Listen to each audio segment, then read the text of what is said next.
umugore afatanyije n'umukobwa wiwe bapanze kuba barindagiza uno mugabo wari ugiye kuba yagenda kugira ngo abe yabeshya uno mukobwa wiwe abe yajya mu bandi bagabo waba wajya umuha amafaranga. Bakimara kuba nagiye bahise batangira kuba baseka ati rwose urareba ko ibintu rwose bigiye kuba byanyura mu mucyo, ati rwose mureka abe yagenda rwose uriya nta kintu n'ubundi yari ateze rwose kuba yaguhereza, nta kuntu rwose umuntu wirirwa wubakira abantu nka buriya aba afite amafaranga, reka we rwose njye kuba nagushakira umuntu rwose uri bujye uguhereza ku mafaranga. Nibyo rwose bigezweho muri ino minsi, umuhungu udafite amafaranga rwose nta kintu aba amaze. Ubwo ngubwo nyine uno mugore yari arimo arapanga n'uno mukobwa ko bagashatse undi muhungu rwose wahita unamushyingirwa kugira ngo ajye amuhereza amafaranga. Umukobwa nawe yahise atangira kuba yabwira mama we ati mama ati njye nditeguye rwose kuba nanjye nashaka undi muhungu rwose uzajya umpereza amafaranga. Mama wiwe nawe niko arimo aramubwira ati reka uriya muhungu nta kigenda kiwe, ati umuntu rwose naramubwiye ngo ngurize amafaranga nsanga nta kintu afite, ubundi mba nibaza ukuntu mubanye, rero niyo mpamvu nanjye rero ndimo ndagushyigikira mu bintu byose urimo urakora rwose, shaka undi muhungu wajya uguhereza ku mafaranga rwose. Umukobwa nawe yahise amubwira ati mama ati nanjye rwose ubu ngubu nibyo ndimo kuba nanjye nashaka uwo muhungu rwose umpereza amafaranga, naho uriya rwose nta mafaranga yamperezaga Pablo nta kigenda kiwe. Mama we nawe akagumya amushyigikira disi kugira ngo babe bahemukira uriya muhungu umaze kuba yakurira muri iriya modoka ugiye mu kazi. Rero mama we nawe rwose yari arimo aramushyigikira ati rero rwose koresha mu mutwe wowe ushaka undi muhungu wajya uguhereza amafaranga, naho kugumana n'uriya rwose nta kintu yakumarira, nta n'ikintu yakugezaho mu iterambere ryawe. Ati buriya uzi ikintu ngiye nabonye se muri ino minsi, ati uriya muhungu rwose ngiye ikintu mba ndimo ndabona, ati wowe ahubwo wowe ati tugende rwose ngewe wowe ushaka umuhungu ufite ku mafaranga, ati nibyo rwose bigezweho, naho ubu ngubu ntabwo rwose twagumya dutegereje ubufaranga bw'uriya muhungu ngo turebe ko hari ahantu buzatugeza. Ubwo mama wiwe nawe niko yamubwiraga ati tugende rwose. Baratwereka mama wiwe na wa mukobwa nyine bari aho ngaho barimo baragenda, barimo nyine ngo barimo barashaka umuhungu wabahereza ku mafaranga, aho ngaho barimo baragenda gake gake. Mama we yatangiye kuba yamubwira ati twebwe tugiye guhagarara aha ngaha, ati se nk'uriya muhungu uri hariya rwose kuri iriya modoka buriya nta mafaranga afite, ati reka turebe uriya muhungu rwose uri hariya kuri iriya modoka, ati ntabwo yabura amafaranga rwose ari we duheraho, nidusanga nta kigenda nyine tuzashaka abandi, ariko twagerageje nyine turajya tugerageza nyine abashoboka bose. Ubwo niko mama we nyine arimo aramushuka ngo agende nyine agerageza abahungu bose arebe ko nyine n'uriya rwose yamukuraho amafaranga, nasanga abayafite bikomerezanye nyine amukuremo amafaranga. Umukobwa yaramubwiye ati reka nanjye mureshyareshye ndebe ko rwose yaza nsanze afite amafaranga nibyo byaba ari sawa, naho Pablo rwose giye naramuhaza umuntu utagira amafaranga. Mama we akamubwira ati nyine nawe ugomba gutekereza nyine tukaba twakuraho amafaranga uriya nyine uri hariya kuko urabona afite imodoka, ati rero twaba tugize imana dusanze afite n'ibindi bintu, naho rero aziramutse nyine atari imodoka gusa afite, ati tukamukuraho n'ibindi bintu urumva bitaba ari sawa. Ati wowe jya utekereza neza. Mwibutsa kuba wankora subscribe ku Nkuru Trend, niba utarakora subscribe waba wayikora, jya muri comment umbwire uko ino video urimo urayibona, nibiri no kugushimisha ukore kuri like. Ubwo mama wiwe nawe yari arimo aramushyigikira mu bintu byose arimo arakora, akamubwira ati Belinda ati ugomba kuba watekerezaho kugira ngo uzasaze nabi, ati wasaza neza basi mu bintu byiza. Umukobwa nawe akavuga ati mama ati ako kantu rwose umbwiye ni sawa, ati nanjye rwose ndi kubona uriya muhungu rwose arimo araza, uko ndimo ndamureba arimo araza. Umuhungu nawe yari arimo araza atazi ko bano bantu bafite imipangu yo kuba nyine bamukuraho utuntu. Mama we akagumya amubwira tumushyeshyere kugeza aguhaye akwemereye amafaranga, ati nibyo biba bisawa. Bagaseka aho ngaho. Umuhungu nawe yari arimo araza rwose arimo araza gake gakeya, yatangiye kuba yababaza ati mwiriwe ko mbona murimo muranyitegereza cyane ra. Mama we nawe yatangira kuba yamubwira ati umukobwa wanjye rwose yagukunze, ati ubu ngubu rwose mwahita mubijyamo rwose. Umuhungu nawe yatangira kuba yamubwira ati urakoze cyane rwose niba yankunze, ati nanjye rwose uno mukobwa namwikundiye, ati se bamwita ndahubwo rwose abe yambwira akazina kiwe. Mama wiwe yahise yirukanka kuba yamubwira izina ryiwe, ati uno mukobwa wanjye rwose bamwita Belinda, ati nta mugabo yigeze, ati rwose arimo arashaka umugabo rwose kandi urabona ko umukobwa wanjye ntacyo abaye, ati rero rwose ubishatse rwose ati uno mukobwa wanjye wamwegukana niba rwose wamukunze kuko urabona rwose nta kintu atwaye, ati urabona rwose hari ikintu atwaye. Umuhungu rwose nawe yatangiye kuba yandeba nyine umukobwa kuko mama we nyine yari arimo aramubwira ko nta mugabo yigeze kandi ari nta kintu atwaye. Umukobwa rwose nawe yatangira kuba yamubwira ati nitwa Belinda, ati se we bakwita nderata, ati rwose kuba twamenyana nk'uko mama arimo arabikubwira, ati rwose nta kibazo kuko nanjye nta mugabo nanjye mfite. Umuhungu nawe yahise yirukanka cyane rwose amubwira ati nanjye banyita Omari, ati kuba twamenyana rwose nta kibazo. Ubwo umuhungu ntabwo yari azi ko uno mugore yari yifitiye umugabo rwose yamajije kuba yamutera ishoti. Ubwo niko umukobwa nawe yari arimo aragerageza abandi bahungu bafite ku mafaranga rwose ngo babe bajyana, ariko mama we rwose byari byamushimishije kubona umukobwa wenyine arimo aragenda nyine yishakira abandi bahungu aho ngaho. Baratwereka mu masaha y'ikigoroba mama wiwe nyine yakomeje kuba ari aho ngaho arimo arakoropa aho ngaho, niko yari ari aho ngaho rwose atangira kuba yaza Belinda arimo aramubwira ati mama, ati reba wa muhungu rwose amuhaye amafaranga, ati uko twabikekaga rwose niko bimeze, atafite amafaranga menshi. Mama wiwe yarasaze cyane aramubwira ati Belinda we, ati utambwira bino bintu rwose ko amafaranga tuyabonye mu buryo bworoshye, ati mana we, ati se bino bintu nibyo cyangwa ndimo ndarota? Mama wiwe rwose byari byamutunguye we kubona ukuntu nyine amafaranga yahise ayabona mu buryo bworoshye, arimo aravuga ati mana we, ati mbega ibitangaza. Umukobwa nawe akamubwira ati mama, ati ahubwo uzi ikintu cyantangaje, yahise atangira kuba yambwira ibintu by'ubukwe ngo duhite dupanga ubukwe we. Umukobwa nyine arimo aramubwira ati mama, ati ubu ngubu rwose nanjye ndimo ndibaza niba ubukwe rwose nabutegura kuko njye ntabwo bindimo. Nawe yaramubwiye ati ariko wajya ureka ubugoryi, ati umuntu ufite amafaranga nk'aya ngaya arakubwira ngo mukore ubukwe ugashaka kuba wazuyaza, ati njye rwose ahubwo n'ejo twahita tubukora, mwebwe mugende mubipanga ahubwo ubukwe tubutegure. Pablo nta kintu afite rwose, nta mpamvu yo kugumya rwose duta umutwe kuri Pablo udafite ikintu na kimwe, ati tugomba rwose guhita dukora ubwo bukwe rwose ngahita ngiye gushyingira umuntu ufite amafaranga nk'aya ngaya, ubwo urumva hari ikindi kintu adafite? Ati we rwose shyuha rwose uhita umubwira rwose ubukwe muhita mubujyamo, kuko Pablo we ntabwo rwose tugomba kuba twamutegereza, ati wenda turaba tumutegerejeho gatoya, ati ariko wenda ntabwo ari we muzagumana, wowe ugomba kujyana n'umuntu ufite amafaranga. Umukobwa nawe yese amubwira ati mama, ati ukuntu rwose Omari namubonye, ati rwose aragerageza rwose, afite inzu nziza, afite imodoka. Kumbe umukobwa akiri aho ngaho arimo aritapagura, niko rwose bahise bamuhamagara kuri telefone, atangira kuba yamubwira ati Pablo arampamagaye, bahita bashyashyana cyane bavuga ati mwishyirireho rwose tubavanze tuvugane. Omari nawe nyine ni wa mugabo wari wibereye aho ngaho, ari aho ngaho rwose ati muri aho, ati yego rwose sheri, ati bimeze gute aho ngaho ku kazi? Ubwo nyine barimo baramushuka icyo atarazi cyo nuko uno mukobwa rwose yari yiboneye undi mugabo uri aho ngaho rwose urimo uramuhereza amafaranga. Mama we nawe akajya agatangira kuba yamubwira ati Pablo twagukumbuye rwose wowe. Pablo nawe agatangira akajya ati none se kari akazi, nanjye ntabwo nashakaga kuba nagenda, ariko kuko ari akazi rwose niyo mpamvu nahisemo kugenda, atari ko vuba aha ngaha nanjye wenda ningasoza nzagaruka, ndabizi mufite irungu ariko nanjye mfite irungu rwose ngomba kuba nagaruka. Ubwo ngubwo nyine niko barimo baramushyishyiriza. Icyo atarazi nuko uno mukobwa yari amajije kuba yabona undi muhungu urimo uramumenamwo amafaranga. Umugabo agatangira kuba yababaza ati se ubu ngubu koko, ati muri aho ngaho rwose irungu mwebwe ntaryo mufite nk'iryo mfite? Ati njyewe mfite irungu ryinshi. Umugore we akamubwira ati irungu nanjye rwose ni irungu, ati ariko rwose ndagusengera rwose wowe ukora akazi, ati mpaka ukarangije rwose njyewe na mama turagusengera.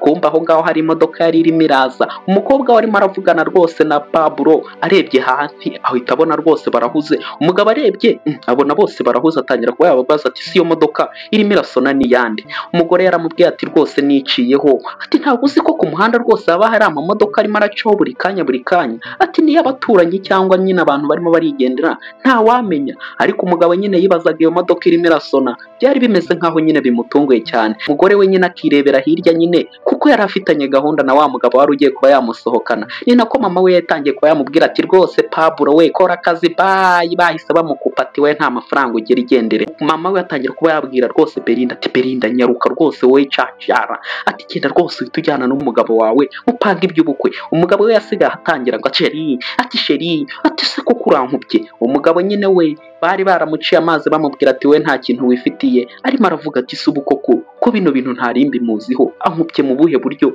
ni ibiki agiyemo? Umugabo ariko we ntabwo yigeze abitindaho, yari umuyede akaba umufundi, byose abikora icyarimwe. Nyine we yagiraga ngo nyine yibonera amaronko, buri kimwe akagikora, agaterura ibintu byose akajya aho ngaho kubaka. Ariko icyo atarazi cyo yitaga urukundo rwiwe yari agiye kuba yakijyana n'undi mugabo, barigeze ku ruhu ubwo bari no gupanga no kuba bakora ubukwe. Wari aho ngaho rwose arimo arakora ibintu bivunanye aho ngaho. Umugore we yaje yirukanka cyane rwose, we yari yiboneye umugabo rwose atirutse. Mama wiwe rwose niwe abagura aho ngaho arimo aravuga ati umuhungu wanjye. Ubwo umukobwa nawe akirukankira rwose kuba yajya gusuhuza umugabo wiwe. Umuhungu nawe agatangira kuba yamubwira ati mama, ati nakuzaniye rwose impano rwose nk'umubyeyi rwose w'umukobwa wanjye, ati impano ni iyawe rwose nakuzaniye.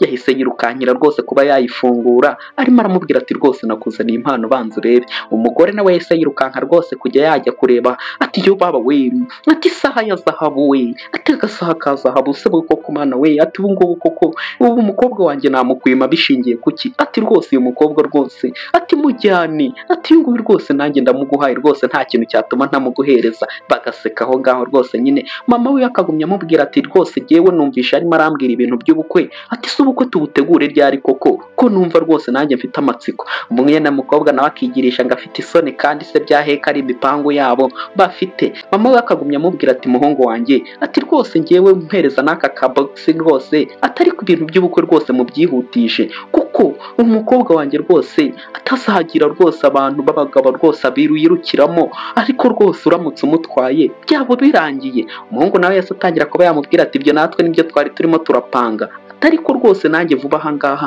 nta cyumweru gishira rwose no mukobwa wawe ntamushyingiwe rwose. Umugabo nyine yari ari aho ngaho atazi ko barimo baramukina, bamupanze imitego rwose. Umugore nawe atangira kuba yamubwira ati rwose byaba ari byiza bitarengeje icyumweru cyangwa bibiri, basi wenda n'ukwezi, basi wenda, ariko nyine umukobwa ugatangira nyine ukaba wamujyana mu mago, ati byaba ari sawa rwose. Kandi ubwo ngubwo nyine bo barimo barabarira amafaranga y'uno mugabo kugira ngo umukobwa abe yajyana n'uno muhungu, ariko umuhungu aramubwiye ati mama ibyo turabitegura, reka twebwe tubanze twisohokere twigendere, ibyo rwose ibyo turabimo turabipanga natwe.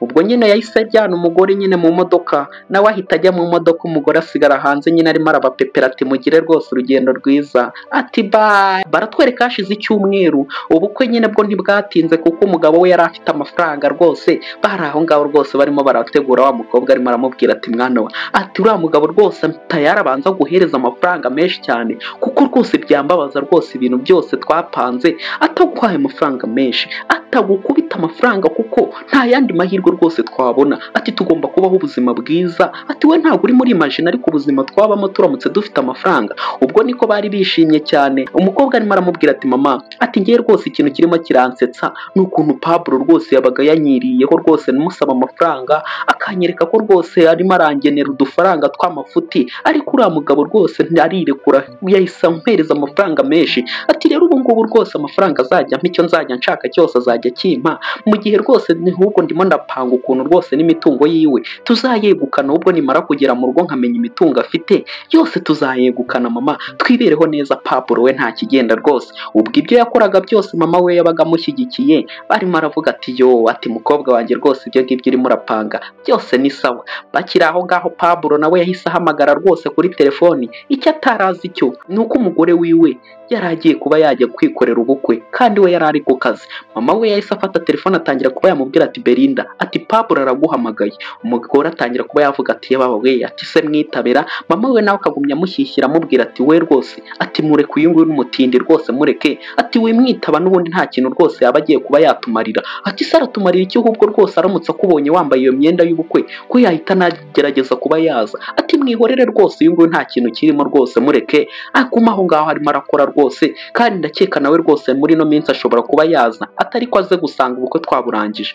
Umukobwa nawe atangira kuba yamubwira ati mama, ati ibyo ngibyo nibyo pe, aho ya rwose azaza ubukwe twaburangije, ati uwo nguwo nta kintu rwose afite, kandi ngomba kuba nakibanira na Omari ufite amafaranga rwose agomba kumpereza amafaranga. Mama wenyine we yari amushyigikiye ibintu byose yari arimo arakora, ariko umukobwa nyine arimo aravuga tuzise n'ibindi ahubwo, atubwo amasaha naya ngaya ahubwo twigendere, ati uwo mutera ishoti nta kirimo rwose. Pablo se ni iki bundi, afite iki ko nta kintu afite, ko ntanabimubwira, ariko nde mu gihe ntarakora ubukwe ubwo aracyari umugabo wanjye, ariko nimara kuba nakora ubukwe birangiye rwose, ishoti ni ishoti. Mama we akamubwira ati yigo rwose mwana wa, ati wowe uzi ubwenge, ati bundi nicyo kintu rwose cyitwa kubyara umwana uzi ubwenge nkawe, ati nicyo kintu cyiza rwose. Ubwo mwana na mama we rwose imigambi bari barimo barayinogereza ku gihe, arimo aramubwira ati ibyo bintu rwose nibyo, akagumya amuporotokora amubwira ati we ngirira ahubwo twigendere. Pablo we ntago azi ibyo arimo aravuga ibyo ari byo. Kumbe baratwereka hashize akanya aho ngaho, Pablo nawe rwose yari ameze nk'aho arimo arataha, arimo aravuga ati se kubera iki Belinda arimo aranga kunyitaba, ni ukubera iki? Pablo nawe yari asoje akazi nyine, arimo aravuga ati reka nitahire rwose, atari ko se ndataha ntabibabwiye. Akagumya agerageza telefoni y'umugore wiwe ariko ikanga gucamo, kandi umugore we rwose yari agiye kuba yajya kwikorera ubukwe aho ngaho, banambaye rwose, akagira gutyo bakagira aho ngaho rwose. Mama we agakoma amashyi ati yego bana banjye mwese we, ati ibintu byose ni sawa. Mama we wari mukebutse neza, yumvishe uyu muntu urimo urahamagara rwose Omari. Umugore atangira kuba yavuga ati se umuntu urimo uraguhamagara ninde? Bahise birukanka cyane bajya kureba umuntu wari urimo uramuhamagara, batangira kuba bavuga ati se bariya ni bande rwose barimo barashaka Omari. Omari yaje yirukanka cyane, ariko nyine bageze aho ngo batangira kuba bavuga ati se ni uyu Omari murimo murashaka cyangwa hari undi muntu murimo murashaka? Aho hari undi mugore rwose wari wifitiye umwana nyine ari kumwe n'abapolisi. Turaba twasobanukirwa impamvu rwose barimo barashaka Omari. Mama wa Belinda yatangiye kuba yabaza ati se ko murimo murashaka kuba mwatwicira ubukwe, bite byanyu mwebwe murimo muraduhamagara mwahagaze ku modoka y'umugeni, bite byanyu? Umugore yatangiye kuba yababwira ati ngiye rwose uwo nguwo muri kwita Omari ati nta nubwo ari izina ryiwe, ati uwo ni umutubuzi uwo mugabo, ati yantanye umwana. Batangira kuba bavuga ati ye, umugore agumya amubwira ati uyu mwana rwose murimo murabona mfite, uwo mugabo rwose yansohoye mu nzu yanjye, antwara imitungo yanjye ansohora mu nzu, none nari ngarutse rwose bamufunge ampereze n'imitungo yanjye. Wa mugore wari urimo urasarira imitungo yaje kuba yamenya ko imitungo atari n'iy'uyu mugabo, atangira kuba yavuga ati Alexander rwose ampereze imitungo yanjye, ibyo murimo muravuga ngo Mari rwose ntabwo birimo birandeba, nampereze rwose ibyanjye. Umugore yatangiye kuba yamubaza ati se ibyo barimo baravuga nibyo cyangwa barimo barabeshya? Ati mbwira ko barimo barabeshya basi. Mama we nawe akamubwira ati we, ati nta nubwo witwa Omari, ati witwa Alexander, ati banza usobanure bino bintu rwose ntabwo twebwe turimo turabyumva, ati bano bantu banza utubwire nibyo cyangwa barimo barabeshya. Umugabo atangira kuba yamubwira ati se nyine icyo mutari kumva ni iki? Ati nyine bagiye kuba bamfunga nyine, ntabwo murimo murabona abantu bari ahangaha se? Umugabo agatangira kuba yamubwira ati se wambabariye koko? Ati wambabariye. Umugore nyine atangira kuba yamubwira ati hoya rwose. Umugabo akagumya avuga ati Karine, ati hangana umbabarire. Umugore aramubwira ati wambabariye koko, ngiye kutigeze impereza izo mbabazi urimo uranyaka, ati ikintu bagiye kuba bakora ni ukugufunga ukampereza n'imitungo yanjye rwose wari waratwaye, ati urareba ubuzima bubi nari mbayemo ni ukubera wowe. Umukobwa nyine byaramucanze nyine Belinda, we wari wizeye imitungo y'uno mugabo, ariko umugore akamubwira ati ngiye rwose nta mbabazi nakugirira bitewe n'ibintu wankoreye, ati reba ubuzima bubi nari mbayemo hejuru yawe, naho we wari ugiye kuba ngo wajya kuba wakora ubukwe imitungo yanjye uyinjizemo abandi bagore, atari kubundi utekereza gute wa mugabo we? Ati nta n'impuhwe ugira, ati se basi ntiwigeze ugirira mu mwana wawe?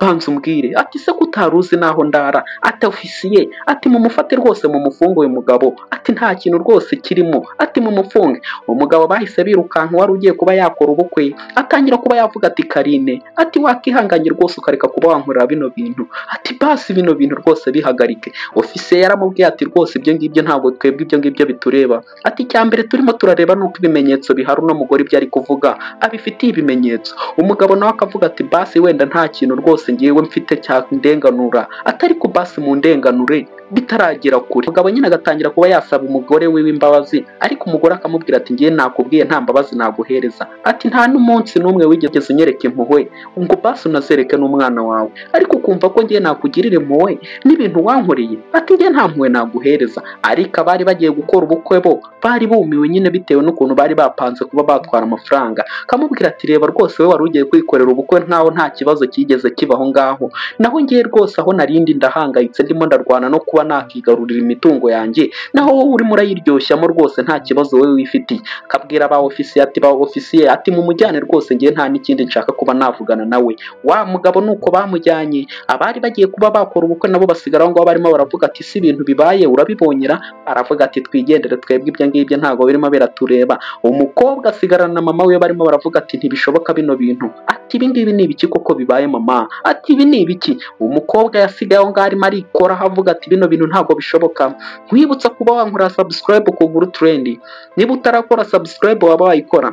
Jya muri comment umbwire uko ino video urimo urayibona, nibiri no kugushimisha ukore kuri like. Baratwereka mama Belinda na Belinda bari baje aho ngaho nyine iby'ubukwe byo byari bimajiye kuba byapfa. Tangira kuba yavuga ati reba rwose ibyo twirukankiye byose birangiriye ubusa, ati se ubu ngibi ni ibiki koko? Ati imbaraga zose twatakaje ubu ngubu twari kubura undi mugabo rwose uduhereza amafaranga, ati basi wenda reba rwose niba hari undi muntu rwose wari ufitiye nimero ari we rwose tube twareba rwose. Umukobwa atangira kuba yamubwira ati mama, ati bose nahise mbakatira kuko nari maje kuba nabona rwose, ati nari maje kuba nabona Omari, ati nta wundi mugabo rwose nari nyitegereje. Mama we atangira kuba yamubwira ati reba muri telefone rwose niba nta wundi muhungu rwose waba ufite, ejo dutegura ubukwe, ati buno bukene ntabwo twabubamo. Mama we yahise atangira kuba yavuga ati reba rwose muri telefone urebe niba nta wundi muhungu rwose ufite nimero ziwe umuhamagare. Ni nako umugabo wiwe yaje yirukanka cyane, ariko yaje asanga umugore wiwe yambaye agatimba k'ubukwe. Umugore yaje yirukanka cyane ati Pablo, umugabo yahise amubwira ati hoya winyegera, ati mbabarira.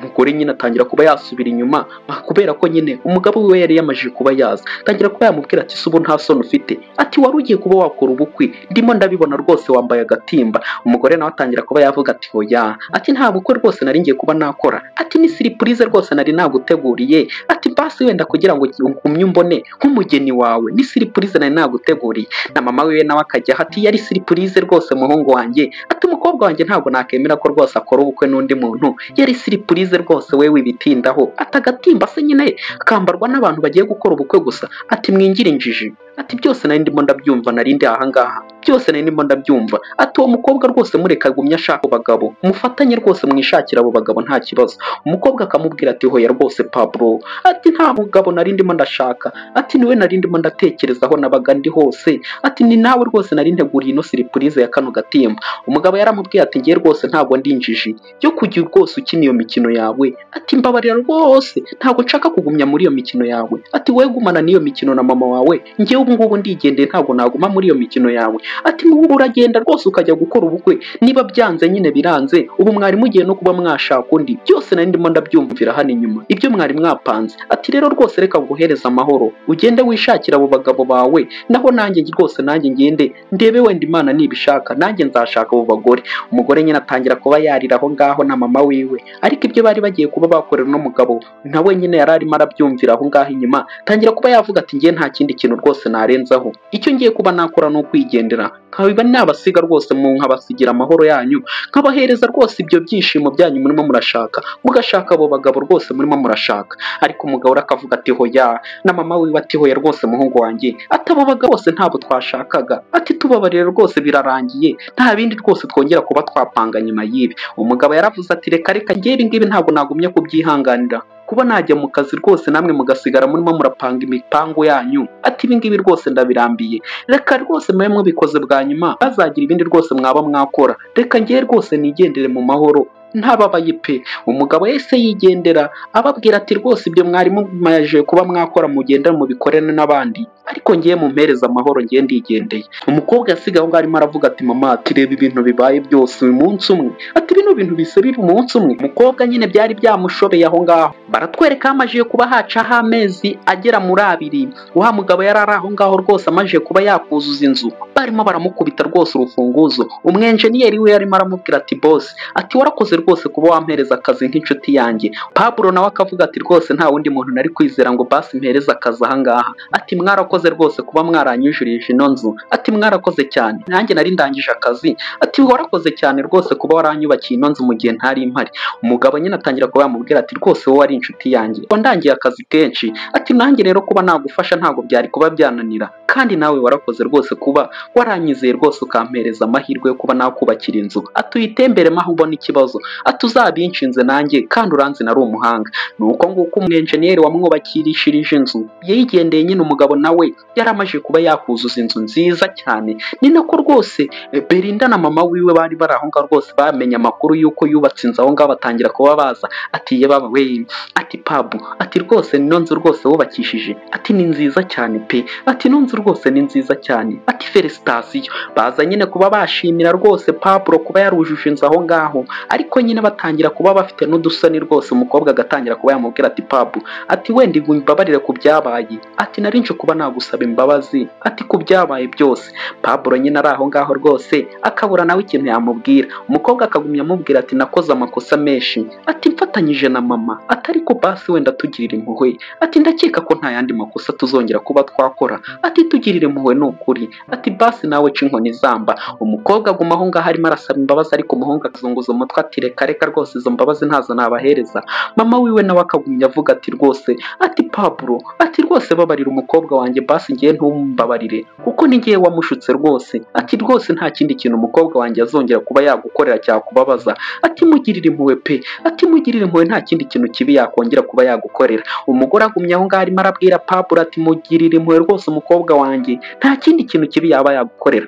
Ariko Pablo agiye kuba yabasubiza arababwiye ati rwose ibyo mwakoze nta kindi kintu rwose harenzaho. Ati ntabwo nabazana hano muri ino nzu yanjye, noneho basi ubu najya mbasigamo aho nagiye ngasinzira. Ati mwanjye mwimushyire mu gaciro. Ati bitewe n'ibintu mwankoreye ubu najya mbasiga muri ino nzu nkavuga ati nzagaruka nsange rwose ikiri amahoro. Ati mwarampemukiye namwe rwose murabizi, rero sinzi ahantu murimo murakura uwo mutima rwose usaba imbabazi. Numvaga rwose ntazongera no kuba nababona kuko ngiye rwose izo mbabazi zose nazibahereza mbabwije ukuri pe, ahubwo mwigendere ni ukuri ngewe murimo murantera agahinda. Uwo mugabo yahise atangira kuba yakifungurira inzu ngo yigire mu nzu. Umugore atangira kuba yavuga ati hoya Pablo we, ati hoya, ati ni ukuri gira impuhwe ni ukuri, ati nta kindi kintu kibi nagukorera. Umugabo yaramubwiye ati ibyo wakoze birahagije, sinzi impamvu basi uri muri ivuna usaba imbabazi kandi warabikoze byararangiye. Ati wari kuzisaba utari wabikora, rero mwigendere. Ubwo ngubwo niko umugabo yinjiriye mu nzu arigendera. Mama wa Belinda na Belinda basigara aho ngaho hanze, ariko nyine barimo baragenda nyine Belinda akabona ko ibintu yakoze byose kwari uguhemuka nyine nta cyiza cyo kuba yahemuka. Yatangiye kuba yabwira mama wiwe ati mama nawe ndekura byose niwe wabiteye. Ati ubundi siwe byose wabiteye. Ati reba rwose byose niyo ntaza kuba nagenda rwose ngo njye kuba najyana na Omar bafunze, none reba ibintu wankoreye. Mama we akamubwira ati mwana wa, ati umbabarire, ati ninjye rwose wabikoze, nanjye sinzi ikintu naba nakora rwose kugira ngo mbe nasubiza ibihe inyuma, ariko byararangiye. Umukobwa akamubwira ati mama, ati wabuze intimba rwose wanteye. Ati ribuze ibintu rwose ubu nikoreye mu mutima. Ati mfite agahinda, ati sinzi umuntu nanaganiriza bitewe n'ibintu rwose nikoreye. Ati mfite agahinda mama.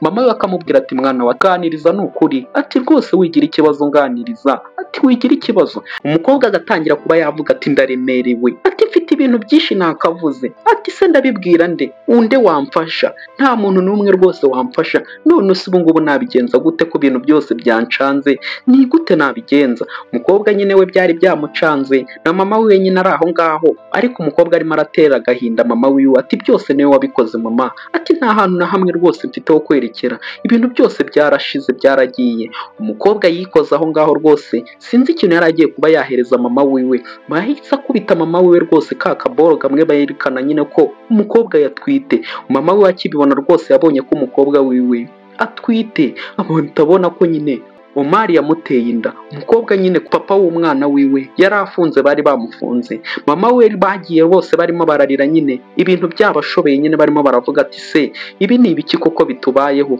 Ati ibi ni ibiki? Omar nyine we yari yarakoze ibyiwe byararangiye, we bari baranamufunze, basi yaba akibana n'umugabo wiwe inda bayimushyizeho. Nkwibutsa kuba wankora subscribe ku Nkuru Trending. Niba utarakora subscribe waba wayikora, jya muri comment umbwire uko ino video wayibonye, niba yagushimisha ukore kuri like.